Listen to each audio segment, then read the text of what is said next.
Gunfire inside a hospital sounds wrong. It doesn't echo like it does in a valley.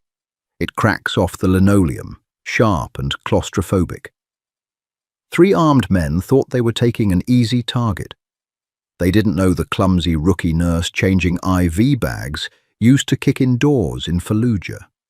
Antiseptic masked everything, but Claire could still smell the stale brass.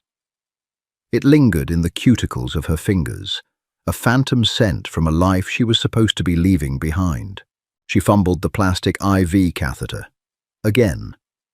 "You're killing me, Foster," Corporal Dunn grumbled, pulling his heavily tattooed arm back a fraction of an inch.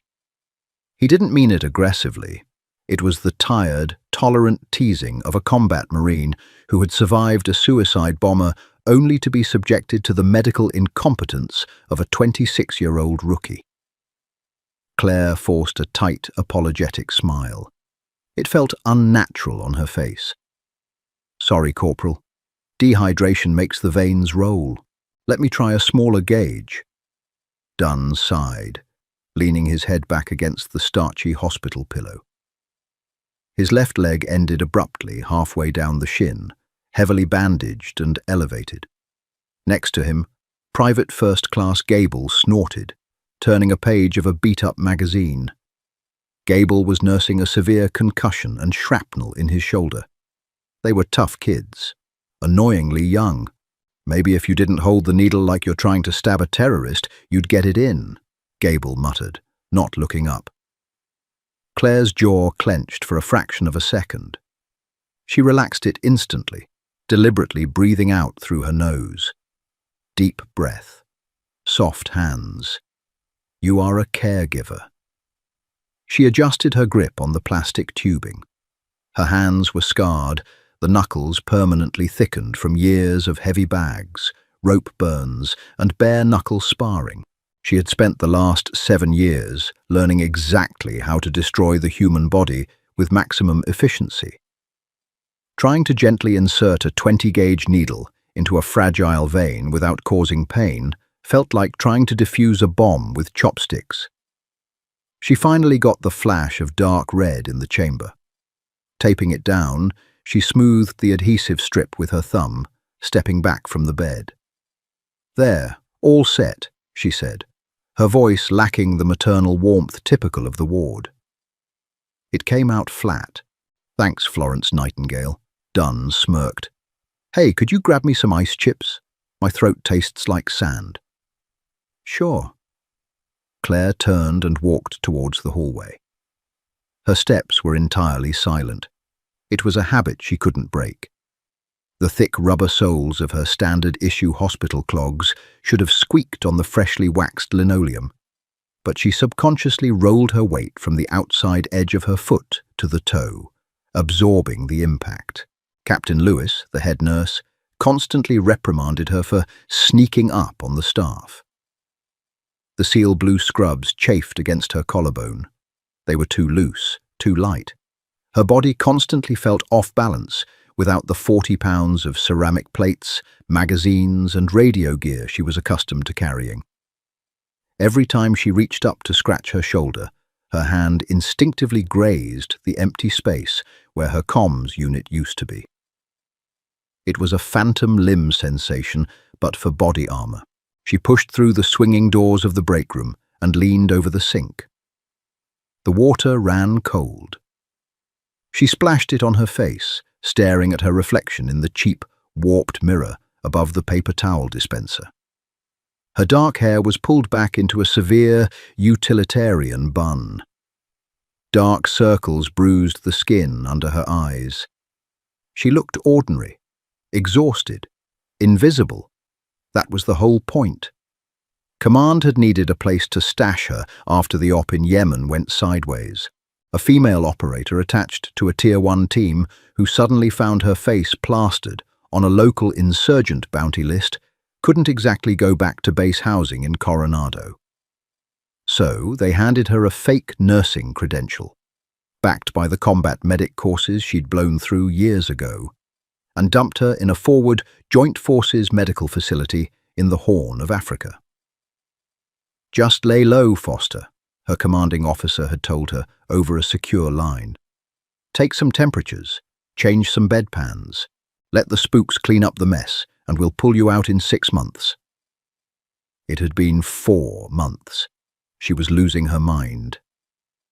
The door creaked open. Captain Lewis walked in, holding a clipboard like a shield. She was a career Navy nurse, sharp-eyed and perpetually annoyed. "Foster," Lewis barked, dropping the clipboard on the counter.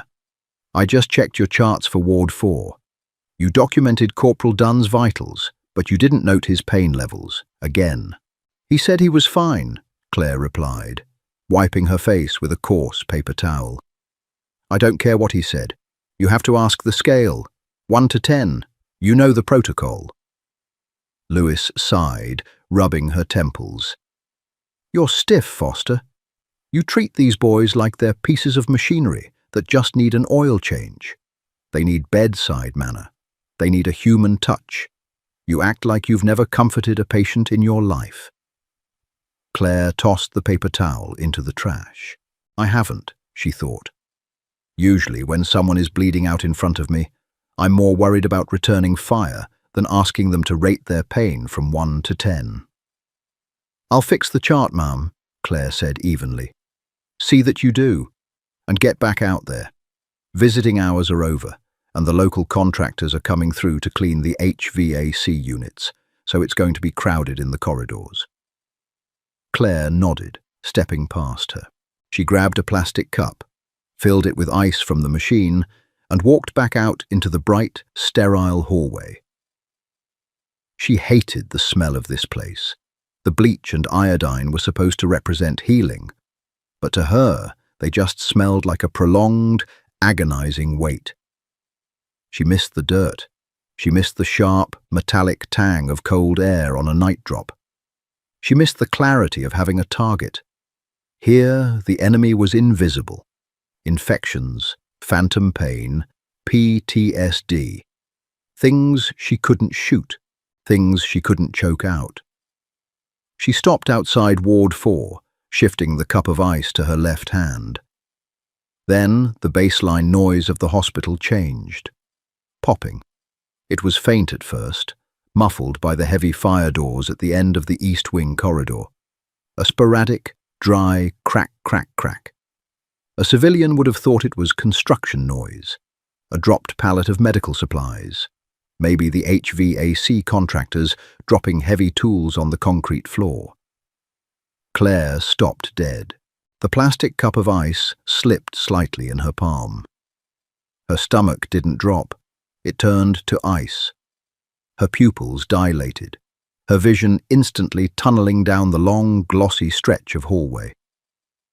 She knew the acoustic difference between a dropped wrench and a 7.62 caliber round being fired indoors.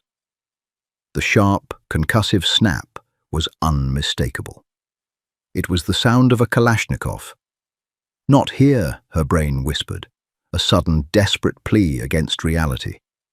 "Please, not here." Another burst, closer this time. 3 distinct shots. Then came the screaming, high, ragged and raw. It was abruptly cut short. Claire's civilian persona shattered in a fraction of a second. The clumsy, soft-spoken rookie nurse vanished, replaced by a cold, hyper-vigilant machine. Her posture shifted instantly. Her shoulders dropped, her center of gravity lowered, and her eyes stopped looking at faces and started scanning for fatal funnels, cover, and lines of sight. She tossed the cup of ice into a nearby linen cart. She needed her hands free. Footsteps, heavy, uncoordinated, but fast.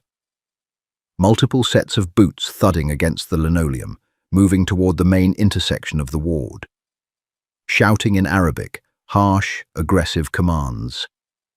Claire stepped backward into Ward 4, letting the door swing shut silently behind her. Dunn and Gable were sitting up in their beds. The sleepiness was entirely gone from their faces, replaced by the pale, rigid tension of combat veterans who knew exactly what that sound was. "Foster!" Dunn hissed, his voice dropping an octave. "Lock the door!" "It doesn't lock from the inside," Claire said. Her voice wasn't flat anymore. It was dead calm.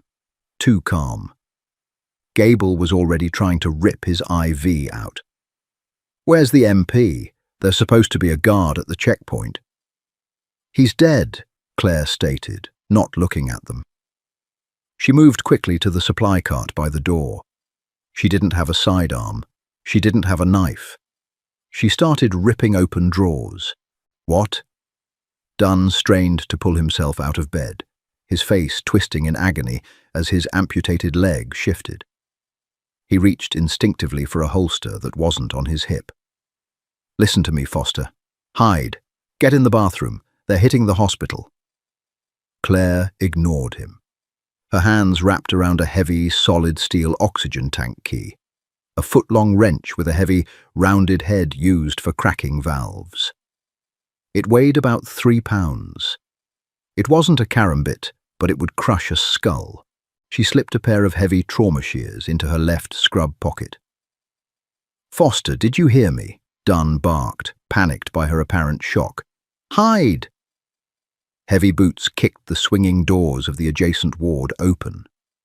Gunfire deafened the hallway. Plaster dusted down from the ceiling tiles above them. There were 3 men. Claire heard their voices clearly now. They were sweeping the rooms, executing the wounded, moving fast before the base, quick reaction force could mobilize. They had maybe 2 minutes before the Marines outside formed a perimeter, which meant these men weren't planning on leaving. It was a suicide assault. Maximum casualties. The heavy footsteps stopped right outside Ward 4. Claire flattened herself against the wall beside the doorframe, completely out of the fatal funnel. She regulated her breathing. In for 4. Hold for 4. Out for 4. Her heart rate plummeted. The fear was gone, replaced by a dark, familiar stillness. The door burst open. The first gunman stepped in, rifle raised, sweeping the muzzle toward Dunn's bed. He was wearing mismatched tactical gear, eyes wide with adrenaline, screaming a command. He never finished the sentence. Claire moved with explosive, terrifying violence. She didn't scream. She didn't hesitate. She stepped out of the blind spot and swung the steel oxygen wrench with every ounce of torque in her shoulders. The heavy metal struck the side of the gunman's knee with a sickening, wet crunch. The joint collapsed inward. As the man screamed and dropped his elevation, Claire didn't back away. She stepped into him. She grabbed the hot barrel of his AK-47 with her bare left hand, violently redirecting it toward the ceiling as his finger jerked the trigger. Deafening shots tore into the fluorescent lights, showering the room in glass and sparks. Simultaneously, Claire drove the heavy steel wrench upward into the soft triangle just beneath his jawline. Bone snapped. The man choked, his eyes rolling back. He was dead weight, but his hand was still clamped on the rifle. The second gunman was already pushing through the door behind him, his weapon coming up. Claire didn't have time to wrestle the gun free. She shoved the collapsing dead man forward, directly into the second gunman, creating a temporary fleshy barricade. As the second man stumbled back, cursing, Claire reached into her pocket, pulled the trauma shears, and lunged. It wasn't clean. It wasn't like the movies. It was brutal, slippery, and desperate. She drove the blunt steel blades of the shears deep into the gap between his body armor and his collarbone, severing the subclavian artery. Hot, dark liquid sprayed across her face and the chest of her blue scrubs. The man gasped, dropping his rifle to clutch his neck. Claire grabbed the back of his tactical vest, pivoted, and threw him hard into the wall. He slid to the linoleum, gurgling. The whole sequence took less than 4 seconds. The room fell into a heavy, ringing silence, save for the hum of a damaged heart monitor and the wet sounds of the dying man on the floor. The smell of copper and burnt gunpowder violently erased the scent of antiseptic. Claire stood over the bodies. Her chest heaved once, twice. She wiped the blood from her eyes with the back of a shaking hand. It wasn't fear making her shake. It was the massive dump of adrenaline fighting the rigid control she was forcing back over her body. She bent down and picked up the dropped AK-47. Her hands, the same hands that had awkwardly fumbled a simple IV minutes ago, moved in a blur of practiced precision. She dropped the magazine, checked the brass, slammed it back in, racked the charging handle, and swept the selector switch to semi-automatic. She brought the stock tight to her shoulder, sweeping the empty hallway through the cracked door. Clear. Only then did she look back at the beds. Dunn and Gable were frozen. Their mouths were slightly open, their eyes wide, staring at the woman covered in blood, holding a terrorist's rifle, like it was an extension of her own arm. The soft, clumsy rookie nurse was gone. The woman standing in front of them had dead, flat eyes that had seen the worst the world had to offer, and had clearly participated in it. "Foster," Dunn whispered, his voice cracking. "What the hell are you?" Claire didn't smile. She didn't offer a clever quip. She kept her eyes locked on the hallway door. "I'm your nurse, Corporal," she said, her voice like grinding stone. "Keep quiet." Gunpowder hung in the shattered room, heavy and biting, tasting like dry rust on the back of her tongue. Claire kept the captured rifle leveled at the hallway. Her breathing was a shallow, controlled hiss. Two men lay on the floor, their life leaking into the grout lines of the tiles. But her ears were straining for the third. She had heard 3 distinct sets of heavy boots kicking the floorboards. Dunn gasped behind her, a wet, choking sound. She snapped her head back for a fraction of a second. Dunn was struggling to sit up, his heavy hands gripping the metal bed rails, his face the color of wet ash. "Gable," he grunted, kicking the younger Marine with his good foot. "Get off the mattress, now!" Gable was frozen, his eyes blown wide, locked on the dark puddle spreading across the linoleum. Concussion protocol went out the window. Claire dropped to one knee, keeping the barrel trained on the door, and reached backward, grabbing a fistful of Gable's uniform shirt. She yanked him violently. He tumbled off the bed with a heavy thud, hitting the floor hard enough to knock the wind out of him. "Stay flat," she ordered. The voice didn't belong to a caregiver. It was a tactical command, carrying the sharp, unforgiving edge of a master chief. She crawled toward Dunn, her knees soaked up the dark, sticky warmth pooling on the floor. She ignored the sensation. "Corporal, we have to move. They know this ward isn't clear." "Move where?" Dunn gritted his teeth, gesturing to his heavily bandaged stump. "I'm missing a wheel, Foster." "You're going to use my shoulder, and you're going to hop. We're getting to the east stairwell. It's thick concrete, fire doors." A sharp burst of static crackled from the tactical radio strapped to the chest of the dead man blocking the doorway. A harsh voice barked a phrase in Arabic.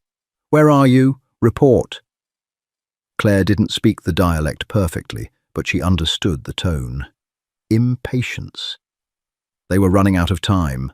The base QRF would be mobilizing, which meant these men were about to rush their clearing operation. She slung the AK-47 over her back, using the dead man's canvas strap.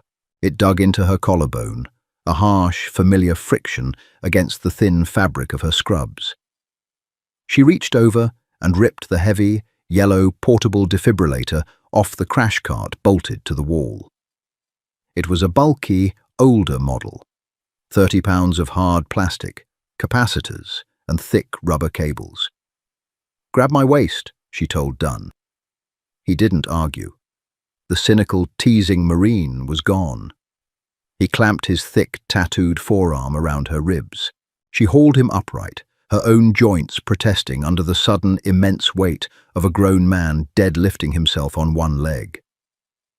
Gable, get up, you're on point, Claire snapped. Don't look at the bodies, look at the exit sign. They shuffled into the hallway. The fluorescent lights overhead flickered, damaged by the stray rounds. The corridor was a mess of abandoned medical carts, scattered pill bottles, and discarded clipboards. Footsteps echoed from the north intersection.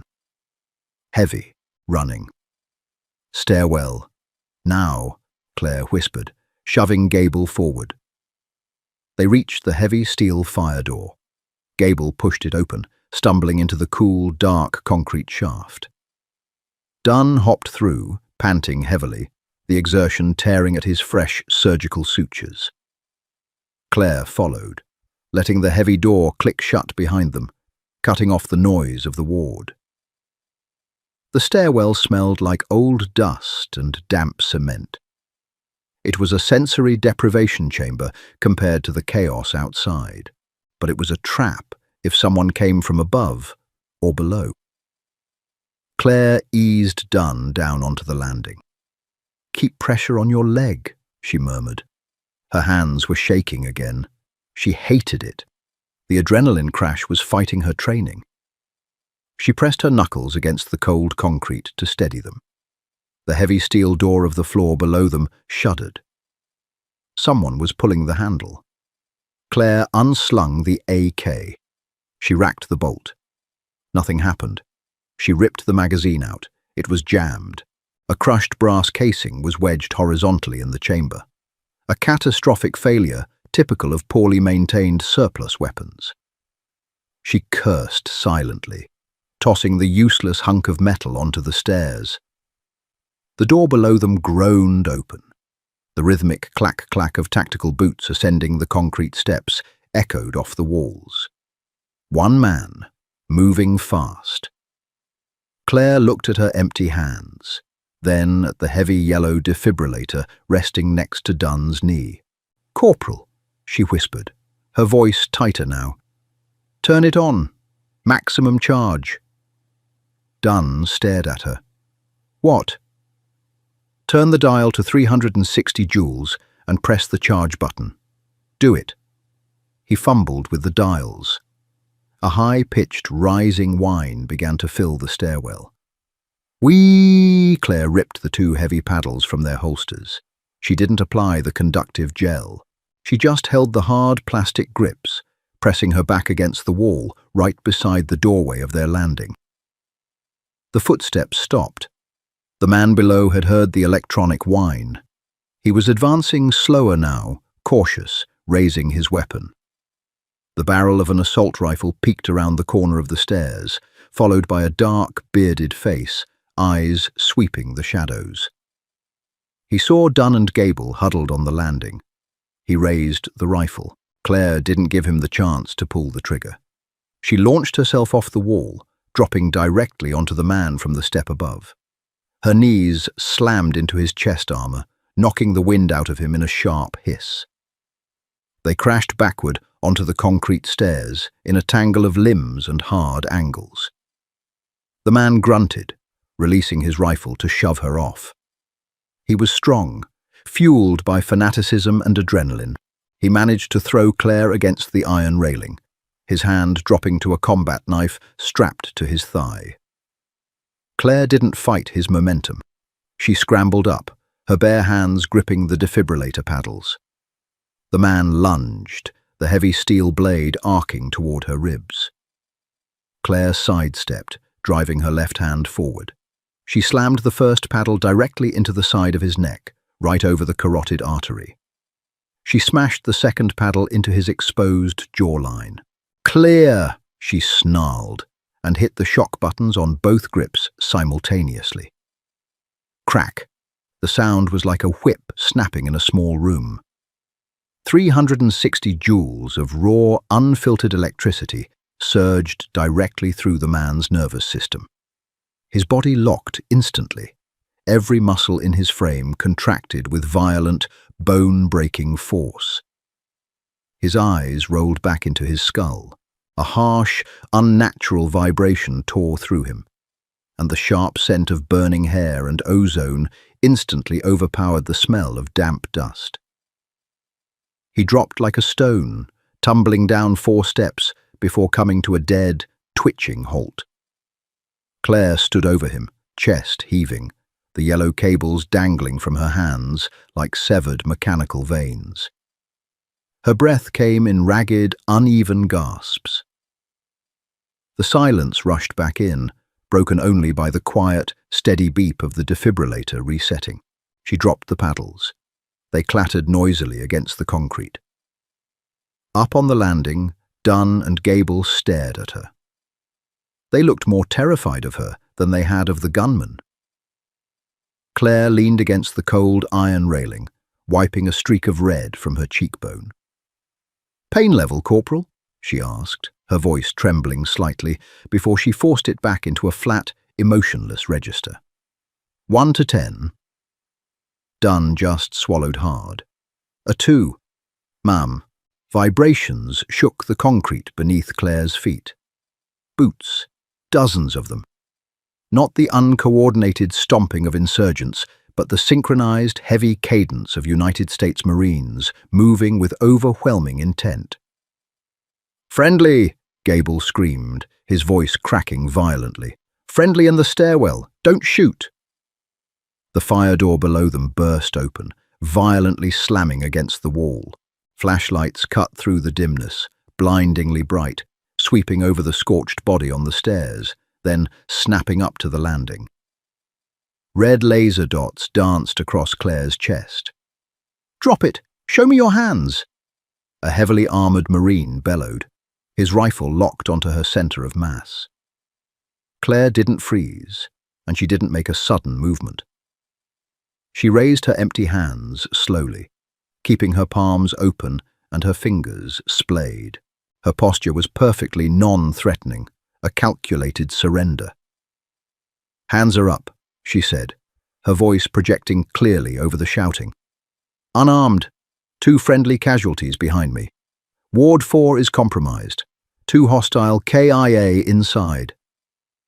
The lead Marine, a grizzled staff sergeant, lowered his weapons slightly, his eyes darting from the ruined, smoking body on the stairs to the young woman in the oversized, horribly stained blue scrubs.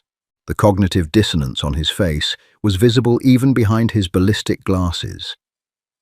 He stepped over the body, 2 other Marines moving past him to secure the floor above. The sergeant looked at Claire, then at Dunn.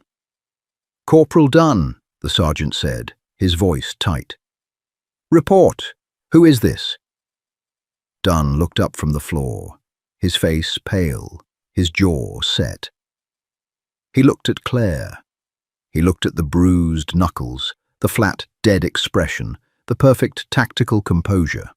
"That's Foster, Staff Sergeant," Dunn said, his voice full of a strange, bewildered reverence. She's our nurse."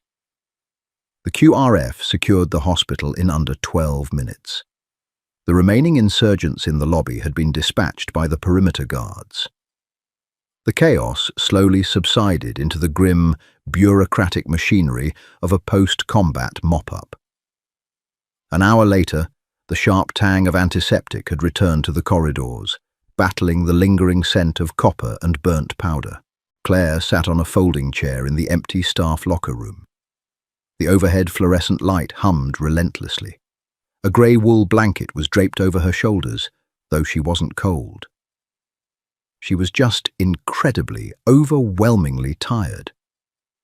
The door swung open. Captain Lewis walked in. The older nurse looked shaken, her uniform rumpled, but she maintained her rigid posture. She held a fresh set of scrubs. Lewis didn't say anything at first. She walked over, set the clean clothes on the bench next to Claire, and stood there. "I spoke with the base commander," Lewis said quietly. Her voice lacked its usual bite. "And a man in a suit who wouldn't give me his name. They told me you're being transferred. Tonight." Claire kept her eyes on the floor tiles. "Yes, ma'am." Lewis looked at the heavy stains soaking the front of Claire's uniform. She looked at the bruised, swollen knuckles resting on Claire's lap. The older woman sighed, a long, weary sound. "You saved my boys today, Foster," Lewis said, her tone softening, stripping away the rank and the reprimands. "Dunn and Gable. They told me what happened, what you did." Claire finally looked up. Her eyes were hollow, reflecting the harsh light. She didn't feel like a savior. She just felt the phantom weight of the armor she wasn't wearing, the familiar, isolating cold of a world she couldn't escape. "I missed a vein this morning," Claire said softly, the contradiction tearing at her chest. "I caused him pain."